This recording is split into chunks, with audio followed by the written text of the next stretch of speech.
আলোচনায় অংশগ্রহণ করবেন কুমিল্লা ৪ আসন থেকে নির্বাচিত মাননীয় সদস্য জনাব মোহাম্মদ আবুল হাসনাত। জনাব মোহাম্মদ আবুল হাসনাত, আপনার সময় ১২ মিনিট। ধন্যবাদ আপনাকে। ধন্যবাদ মাননীয় স্পিকার।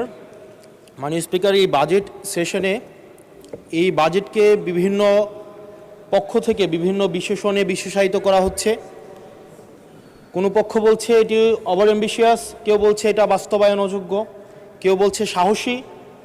এই বিশেষণের ঊর্ধ্বে উঠে আমরা আমাদের জায়গা থেকে কিছু প্রশ্ন করতে চাই। আমরা এটা জানি যে এই বাজেটটি যখন করা হয়েছে একটি বিশেষ পরিস্থিতিতে, সংকটকালীন সময়ে এই বাজেটটি করা হয়েছে। এই সব দিক বিবেচনায় অর্থমন্ত্রীকে কিছু প্রশ্ন করতে চাই বাজেটের কিছু অসঙ্গতি নিয়ে, এবং জনগণ সেটা সিদ্ধান্ত নেবে যে এই বাজেটটিকে আসলে জনগণের জন্য নিষ্পেষণের হাতিয়ার হিসেবে বিবেচিত হবে নাকি উন্নয়নের অগ্রগতির একটি সোপান হিসেবে বিবেচিত হবে। প্রথম যে অসঙ্গতিটি সেটি হচ্ছে রাজস্ব নিয়ে। মাননীয় স্পিকার, আমরা যদি বাংলাদেশের গত বছরের রাজস্বটি দেখি, লক্ষ্যমাত্রা ছিল ৫,০৩,০০০ কোটি টাকা। সেই জায়গায় 11 মাসে অর্জিত হয়েছে 4,৬০,০০০ কোটি টাকার মতো। হাতে আছে আর 1 মাস, ধরে নিচ্ছে ৪৮,০০০ কোটি টাকা সেখান থেকে আমাদের লক্ষ্যমাত্রা অর্জিত হবে। তার মানে আমাদের অর্জিত হচ্ছে 4 লক্ষ কোটি টাকা, 3,৬০,০০০ কোটি টাকা প্লাস 40,০০০ কোটি টাকা, অর্থাৎ হচ্ছে 4 লক্ষ কোটি টাকা। মাননীয় স্পিকার, এই বাজেটে রাজস্বের লক্ষ্যমাত্রা নির্ধারণ করা হয়েছে 6,৯৫,০০০ কোটি টাকা, অর্থাৎ প্রায় ৭৪% লক্ষ্যমাত্রা বৃদ্ধি করা হয়েছে। পৃথিবীর সব দেশে তাবৎ অর্থনৈতিক ব্যবস্থায় বাজেটের যে রাজস্বের যে প্রবৃদ্ধি থাকে সেটি 10 থেকে 12%, একটা আইডিয়াল একটা ফিগার। সেই জায়গা থেকে মাননীয় অর্থমন্ত্রীর কাছে আমার প্রশ্ন, সারা দেশে বা বিগত রাজস্ব কালেকশনের যদি আমরা হিস্ট্রিটা দেখি, 10 থেকে 12%-এর জায়গায় সরকারের কাছে এমন কি মেকানিজম রয়েছে যেই মেকানিজমের মধ্য দিয়ে প্রায় আমরা 75% আমরা রাজস্ব নতুন করে আমরা সংগ্রহ করতে পারবো। মাননীয় স্পিকার, সেই জায়গা থেকে আমরা বলছি যে এই যে রাজস্বের যে মাত্রাটি নির্ধারণ করা হয়েছে এবং এনবিআর এর যে সক্ষমতা রয়েছে সেটি বিবেচনায় এই বাজেটটির লক্ষ্যমাত্রা রাজস্বের ক্ষেত্রে কতটা অর্জিত হবে সেটি আসলে আমরা সন্দেহ প্রকাশ করছি। দ্বিতীয়ত, কিছুক্ষণ আগে একজন বলে গেলেন, একজন মাননীয় সংসদ সদস্য, যে আমাদের দেশের ইনভেস্টমেন্ট ফ্রেন্ডলি একটা এনভায়রনমেন্ট ক্রিয়েট করা হয়েছে। মাননীয় স্পিকার, 100 টাকার যদি আমি বাংলাদেশে ব্যবসা করি, আমাকে কর্পোরেট ট্যাক্স দিতে হয় 27.5%, অর্থাৎ আমি সেখানে 100 টাকার মধ্যে আমার পকেটে থাকে আর 72.50 টাকা, 72.5 টাকা। এই 72.5 টাকার মধ্যে আমার ডিভিডেন্ড ট্যাক্স 4.5 আমাকে দিতে হয় মাননীয় স্পিকার 40%, অর্থাৎ আমার পকেটে তখন থাকে 43.5 টাকা। এই 43.5 টাকা আমি 100 টাকা ইনকাম করি, আমার সর্বসাকুল্যে আমার ট্যাক্স চলে যায় 56.5%। আমরা যদি মালদ্বীপের দিকে তাকাই, আমরা যদি সিঙ্গাপুরের দিকে তাকাই, মালয়েশিয়ার দিকে তাকাই, সেখানে এই কর্পোরেট ট্যাক্স হচ্ছে 0%। আমরা যদি শ্রীলঙ্কার দিকে তাকাই 15%, নেপালের দিকে যদি তাকাই তাহলে সেটা 5%। শুধু সরকারের সমালোচনার খাতিরে না, আমরা নির্মোহভাবে কনস্ট্রাকটিভ ক্রিটিসিজমের জায়গা থেকে আমরা বলছি এই 56.5% কর্পোরেট ট্যাক্স এবং ডিভিডেন্ড ট্যাক্স বিদ্যমান রেখে এটা ডোমেস্টিক ইনভেস্টমেন্টকেও প্রমোট করবে না এবং ফরেন ইনভেস্টমেন্টকেও প্রমোট করবে না। যেই বিজনেসম্যান আমার সিঙ্গাপুরে বিজনেস করতে পারবে 0% ট্যাক্স দিয়ে, সেই বিজনেসম্যান 56.5% ট্যাক্স দিয়ে সেই বাংলাদেশে বিজনেস করতে আসবে না। মাননীয় স্পিকার, আমরা সেই জায়গা থেকে প্রত্যাশা করেছিলাম যে এই বাজেট একটা ইনভেস্টমেন্ট ফ্রেন্ডলি একটা বাজেট হবে এবং কর্পোরেট ট্যাক্সের একটা সহনশীল মাত্রায় কর্পোরেট ট্যাক্সকে রিডিউস করা হবে। হতাশ হয়েছে মাননীয় স্পিকার। মাননীয় স্পিকার, আমরা যদি পরবর্তী যে অসঙ্গতিটা সেটা হচ্ছে মূল্যস্ফীতি এবং জিডিপির যে লক্ষ্যমাত্রা নির্ধারণ করা হয়েছে, বর্তমানে মূল্যস্ফীতি হচ্ছে 9.4% এবং আমরা যদি খাদ্যপণ্যের মূল্যস্ফীতি ধরতে যাই সেটা 12%-এরও বেশি। এখন এই বাজেটে নির্ধারণ করা হয়েছে মূল্যস্ফীতি সেটা আমাদের 7.5%-ই রিডিউস করা হবে। পৃথিবীর সব দেশে, সব বাজেটে, সব অর্থনৈতিক ব্যবস্থায় মূল্যস্ফীতিকে নিয়ন্ত্রণ করার স্বীকৃত মাধ্যম হচ্ছে দুইটা। একটা হচ্ছে উচ্চ হারে সুদ নির্ধারণ করা, অথবা গভর্নমেন্ট এক্সপেন্ডিচার কমিয়ে নিয়ে আসা। আমাদের একটা অর্থ বছরে 1,40,000 কোটি টাকার একটা নির্ভরশীল অর্থনীতি বিদ্যমান রেখে আমরা কিভাবে মূল্যস্ফীতিকে আমরা 7.5%-এ নিয়ে আসব, এই যে স্ববিরোধী যে অবস্থানটা, এই জায়গাটা আমাদের কাছে আসলে মাননীয় স্পিকার স্পষ্ট না। আপনি একই সাথে বলছেন আপনি মাছ মুচমুচে করে ভাজবেন, আবার একই সাথে বলছেন আপনি তেলটা কম দিবেন। এই যে স্ববিরোধী অবস্থানটা, এটা আমাদের সাধারণ মানুষের কাছে এটা স্পষ্ট হতে হবে।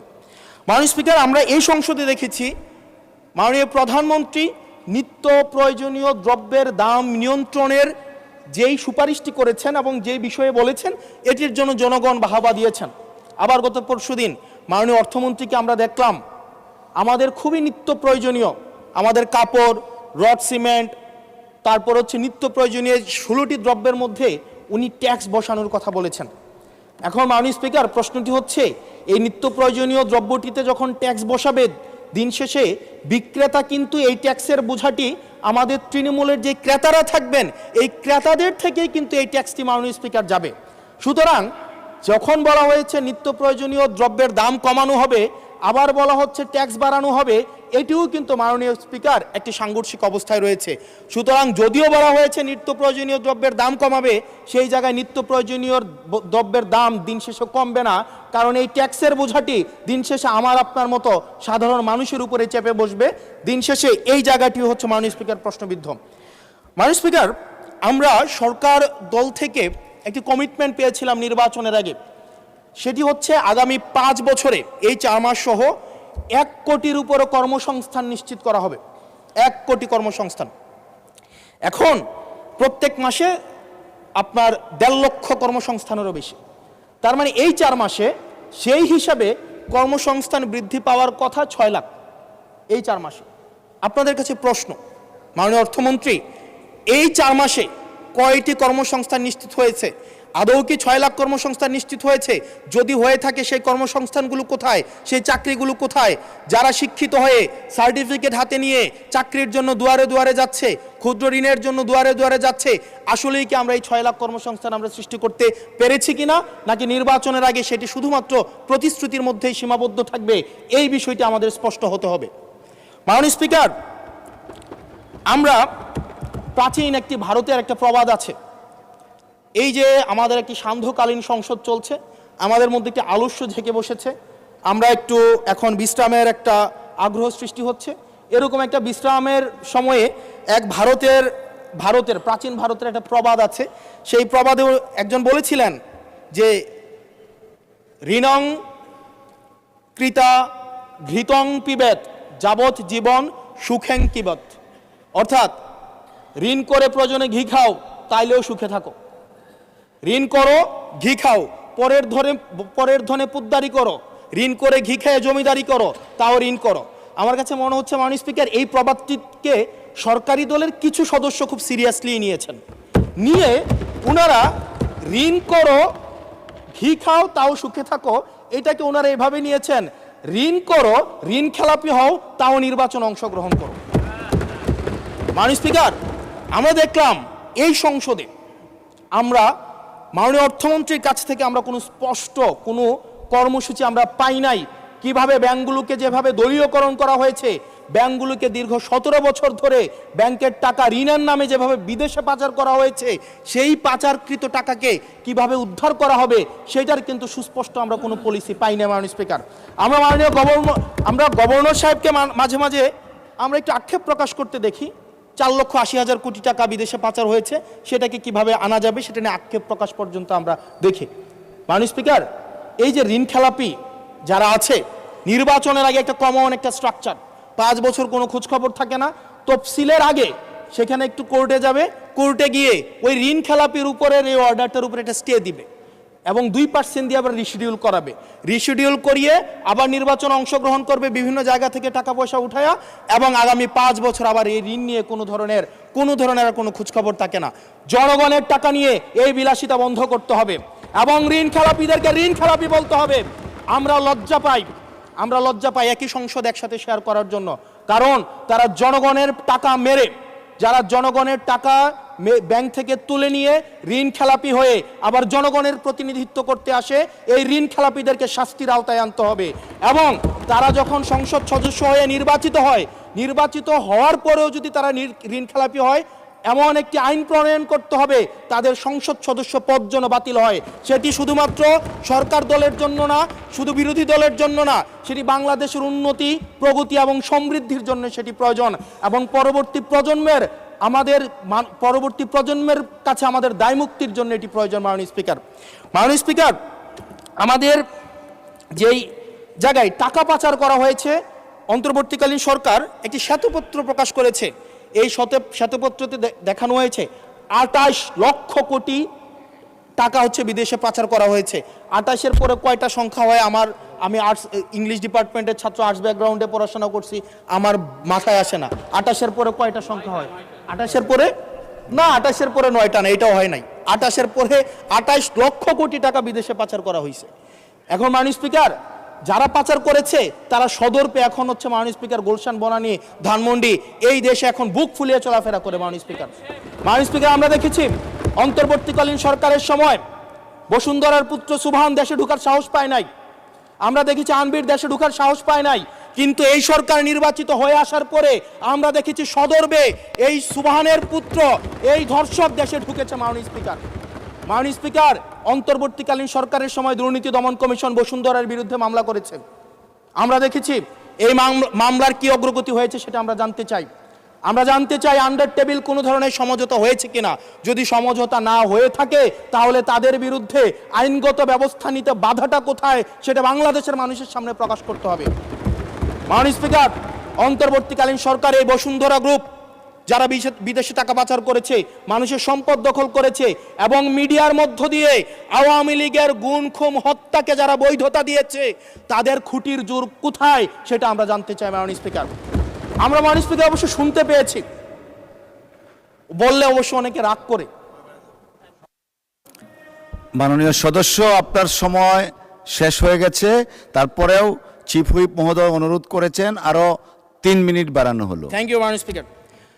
মাননীয় স্পিকার, আমরা শুনতে পেয়েছি বা দেখতে পাই এবং সরকার দলেরই অনেকে মাঝে মাঝে আমাদের কাছে এসে দুঃখ প্রকাশ করে যে আসলে আমরা জেল খেটেছি, আমরা কষ্ট করেছি, আমাদের সন্তানদের সাথে আমরা থাকতে পারি নাই, কিন্তু আমাদের দলে কিছু কিছু মানুষ বসুন্ধরার অ্যাডভাইজর হিসেবে কাজ করে, তাদের মিডিয়ার অ্যাডভাইজর হিসেবে কাজ করে। মাননীয় স্পিকার, যেই মিডিয়া তারেক রহমানকে, মাননীয় প্রধানমন্ত্রী তারেক রহমানকে দেশদ্রোহী হিসাবে ফ্রেমিং করেছে, সেই মিডিয়ার অ্যাডভাইজর হিসেবে আজকে বসুন্ধরা গ্রুপে আজকে এই সরকার দলীয় সংসদ সদস্যদের অনেকেই তারা সেখানে যুক্ত। মাননীয় স্পিকার, এটা আমাদের জন্য না, বরং তাদের সহকর্মীদের জন্য এটি তাদের হৃদয়ে রক্তক্ষরণ হয়, সেটি আমরা জানি। মাননীয় স্পিকার, এই বসুন্ধরার বিরুদ্ধে যারা কথা বলে তাদের বিরুদ্ধে মিডিয়া লেলিয়ে দেওয়া হয়। মাননীয় স্পিকার, আমরা যারা ঋণ খেলাপি, যারা ব্যাংকগুলোকে দখল করেছে, যারা গণতন্ত্র পথকে রুদ্ধ করেছে, গুম খুনের বৈধ, একটু ওয়েট করেন, সময় তো দিবে, আসতেছে, শেষ হোক। যারা গুম খুনের, আমি আপনাকেই বলছি মিস্টার হাসান, এইদিকে মাননীয় স্পিকার, আমি অ্যাড্রেসিং ইউ মাননীয় স্পিকার। যারা গুম খুনের বৈধতা উৎপাদন করেছে তাদের বিরুদ্ধে আমরা অন্তত বিএনপি থেকে স্ট্রিক্ট আমরা অ্যাকশন দেখতে চাই। মাননীয় স্পিকার, মাননীয় প্রধানমন্ত্রী প্রতিশোধ পরায়ণ হন নাই, আমরা সেটাকে ওয়েলকাম জানাই। মাননীয় স্পিকার, প্রতিশোধ পরায়ণ না হওয়া আর সুবিচার নিশ্চিত না করা দুইটা এক না। মাননীয় স্পিকার, আমরা ওয়েলকাম করি উনি প্রতিশোধ পরায়ণ হন নাই, ব্যক্তিগত রাগ ক্ষোভের ঊর্ধ্বে উনি উঠতে পেরেছেন, কিন্তু আমরা এটা ওনার কাছ থেকে শুনতে চাই, উনার দলের কাছ থেকে শুনতে চাই গুম খুনের হত্যার উনি সুবিচার নিশ্চিত করবেন, উনি আইনের শাসন নিশ্চিত করবেন এবং এতদিন ধরে যারা নিয়ন্ত্রিত মিডিয়ার মাধ্যমে এই ফেসিবাদের পক্ষে যারা বয়ান উৎপাদন করেছেন তাদের বিরুদ্ধে উনি সুবিচার নিশ্চিত করবেন। মাননীয় স্পিকার, আমাদের প্রতিহিংসার কথা বলছি না, প্রতিশোধ পরায়ণতার কথা বলছি না। মাননীয় স্পিকার, আজকে এই জায়গাতে আমরা আবার দেখতে পাচ্ছি যেটা আমাদেরকে শঙ্কার মধ্যে ফেলে, রাজনৈতিক প্রতিহিংসার রাজনীতি আবার শুরু হচ্ছে। মাননীয় স্পিকার, একজন সরকার দলীয় একজন প্রতিমন্ত্রীর বিরুদ্ধে কথা বলায় মিডিয়ার একজন সম্পাদকের বিরুদ্ধে মামলা করা হয়েছে। মাননীয় স্পিকার, এটা খুবই দুঃখজনক। ওনাকে জেলে নেওয়া হয়েছে একজন প্রতিমন্ত্রীর বিরুদ্ধে কথা বলায়। এবং মাননীয় স্পিকার, আমি আপনার প্রোটেকশন দাবি করছি, কারণ আমরাও বলতে ভয় পাই কারণ আমরা যদি সরকারের সমালোচনা করি, কোনো প্রতিমন্ত্রীর বিরুদ্ধে কথা বলি, মন্ত্রীর বিরুদ্ধে কথা বলি, আমার এলাকার বাজেট দিয়ে বন্ধ করে দিবে না সেটার কিন্তু নিশ্চয়তা নাই। সেই কারণে আমাদের মধ্যে অনেকেই কথা বলার সময় আওয়াজটা একটু কম করে বলে। মাননীয় স্পিকার, আপনার কাছে অনুরোধ করি, আমার জন্য আমার এলাকার মানুষকে যেন বঞ্চিত করা না হয়। আমি এই সংসদে অনুমতি নিয়ে কখনো বিরোধিতা হয় না, কখনো অনুমতি নিয়ে আমি আপনার বিরোধিতা করতে চাই। অসংখ্য ধন্যবাদ মাননীয় সদস্য। আর দেয়া যাচ্ছে না, আপনাকে সর্বোচ্চ দেয়া হয়েছে। পরের বার please take your seat. Thank you.